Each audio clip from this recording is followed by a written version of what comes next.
जैसा कि आप सभी को याद होगा, हम लोगों ने पिछली कक्षा में टेंस के बारे में पढ़ा था। उसमें क्या सब हमने पढ़ा था कि ये टेंस के 3 भेद हैं, टेंस कहते किसे हैं। इसका एक बार से हम रिवीजन कर लेते हैं, उसके बाद आपको हम बता देंगे कि प्रेजेंट टेंस के जो है कितने भेद हैं। उसके बाद जो है इन्हें और किन अन्य नामों से जाना जाता है। तो इसको हम एक बार रिवीजन कर लेते हैं। तो अब बता देते हैं आपको हम टेंस कहते हैं किसे कहते हैं। टेंस आपको क्रिया का वह रूप जिसे किसी कार्य या घटना के होने के समय का पता चलता है, उसे हम टेंस अथवा हिंदी में काल कहते हैं। अब आपको ये भी जानना जरूरी है कि टेंस के जो है कितने भेद हैं। टेंस के कौन कौन से भेद के बारे में हमने आपको बताया था। पहला है प्रेजेंट टेंस, जिसका कि हिंदी मीनिंग होता है वर्तमान काल। दूसरा है आपको पास्ट टेंस यानी कि भूतकाल। तीसरा है आपको फ्यूचर टेंस यानी कि भविष्य काल, यानी कि जो वर्क जो है आपको वर्तमान में हो रहा है उसे हम वर्तमान काल कहते हैं। जो हो चुका है यानी कि जो बीत चुका है उसे हम क्या कहते हैं, भूतकाल कहते हैं। जो होने वाला है भविष्य में उसे हम भविष्य काल कहते हैं। इसका मैंने आपको एक शॉर्ट फॉर्म भी बताया था कि यानी कि एक टेंस नाम के कोई व्यक्ति हैं, उनके 3 बेटे हैं। पहला बेटा का नाम है प्रेजेंट टेंस, दूसरे का नाम है पास्ट टेंस, तीसरे का नाम है फ्यूचर टेंस। अब इसके जो है प्रत्येक 3 बेटे के जो है 4-4 बेटे हैं। तो उन सभी का नाम आपको हम अब आगे बता रहे हैं। उसके बाद उसके बाकी पहचान भी बताएंगे। उसके बाद उसका हम ट्रांसलेट करना कैसे है वो भी बताएंगे। तो क्या हो गया, टेंसिंग के 3 बेटे हैं, प्रत्येक बेटे के 4-4 बेटे हैं, यानी कि टेंसिंग के टोटल कितने पोते हो गए, तो 12 पोते हो गए। चलिए अब हम देख लेते हैं प्रेजेंट टेंस के बारे में। प्रेजेंट टेंस के जो है 4 भेद हैं। पहला का नाम है सिंपल प्रेजेंट टेंस या फिर प्रेजेंट इंडेफिनिट टेंस।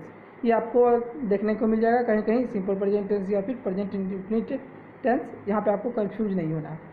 दूसरा आपको प्रेजेंट इम्परफेक्ट टेंस या प्रेजेंट कंटिन्यूअस टेंस या फिर कहीं कहीं आपको प्रेजेंट प्रोग्रेसिव टेंस भी देखने को मिल जाएगा।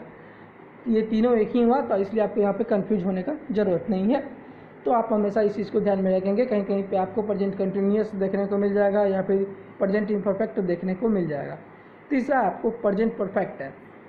उसके बाद चौथा आपको प्रेजेंट परफेक्ट कंटिन्यूअस टेंस। ये दोनों आपको चेंज कहीं भी नहीं मिलेगा, ये आपको जो है प्रत्येक ग्रामर में ये आपको एक समान ही मिलेगा देखने को।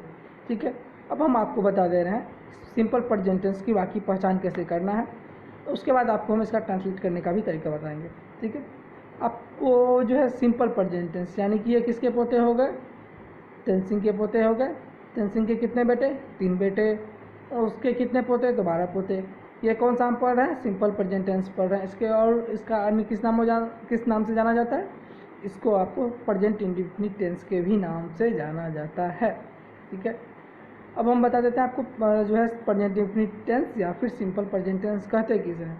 इसमें आपको ऐसे कार्य का बोध होता है जो वर्तमान समय में स्वभावतः या फिर सामान्यतः रूप से होता है। ठीक है, अब हम आपको बता रहे हैं इसकी वाक्य पहचान कैसे करना है, कि कोई भी वाक्य हम कैसे समझेंगे कि यह सिंपल प्रेजेंट टेंस में है। ठीक है, इसके वाक्य का पहचान है आपको, जिस किसी भी हिंदी वाक्य के अंत में ता है, ती है, ते है रहता है उसे हम सिंपल प्रेजेंट टेंस समझते हैं या फिर प्रेजेंट इंडेफिनिट टेंस समझते हैं। इसका हम 1-2 को एग्जाम्पल भी देख लेते हैं। इसका एग्जाम्पल है जैसे कि मैं जाता हूँ, इसका क्या हो जाएगा इंग्लिश ट्रांसलेशन, आई गो। दूसरा आपको गाय घास खाती है, द काउ इट्स ग्रास। तीसरा है आपको वह घर जाता है, ही गोज टू होम।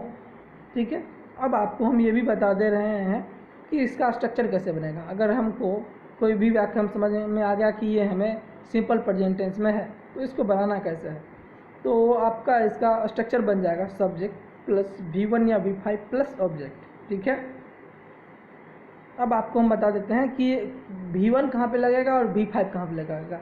तो ये आपको अक्सर कन्फ्यूज होने वाली बात है, तो इसमें ज़्यादा कुछ तो है नहीं, तो आप एक बार समझ लेंगे तो आपके दिमाग में आ जाएगा। ठीक है, यदि किसी हिंदी वाक्य में कर्ता के बाद क्रिया का मूल रूप आता है, परंतु जब क्या होता है ये आपको कर्ता जो है मूल रूप में नहीं रहे, तो उस स्थिति में क्या होता है, ये आपको जो है जैसे कि कहीं कहीं पे जैसे कि आई के साथ क्या लगता है, आई के साथ क्या लगेगा, V1 लगेगा। जैसे कि मैं जाता हूँ तो आई गो लगा।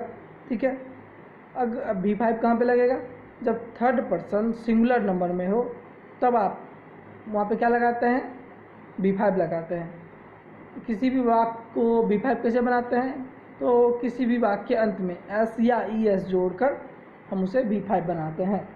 एक एग्जांपल आपको हम बता रहे हैं किस किस के साथ V1 लगेगा और किस किस के साथ V5। जब आपको थर्ड पर्सन सिंगुलर नंबर में हो तो उसके साथ क्या लगेगा, V5 लगेगा। जब वाक्य सिंगुलर नंबर फर्स्ट पर्सन में हो तो उसके साथ V1 लगेगा। अगर वाक्य फर्स्ट पर्सन प्लूरल नंबर में भी हो, प्लूरल नंबर में क्या आता है, V आता है, तो उसके साथ भी क्या लगेगा, V1 लगेगा। अगर वाक्य सेकेंड पर्सन सिंगुलर नंबर में हो तो उसके साथ भी क्या लगेगा, V1 लगेगा। अगर वाक्य सेकेंड पर्सन प्लूरल नंबर में हो तो भी उसके साथ क्या लगेगा, V1 ही लगेगा। एक ही कंडीशन में आपको V5 लगेगा। तो किस कंडीशन में, तो थर्ड पर्सन सिंगुलर नंबर के साथ आपको क्या लगेगा, V5 लगेगा। चलिए मिलते हैं फिर अगले वीडियो में। उस वीडियो में आपको हम बताएंगे प्रेजेंट कंटिन्यूअस टेंस के बारे में। उसमें हम ये भी जानेंगे कि प्रेजेंट कंटिन्यूअस टेंस किसे कहते हैं, उसके वाक्य पहचान क्या है, फिर उसका स्ट्रक्चर क्या बनेगा, उसका हम उदाहरण लेके सही देखेंगे। तो इसे अपने साथियों में जो है भेज दें ताकि वो भी जो है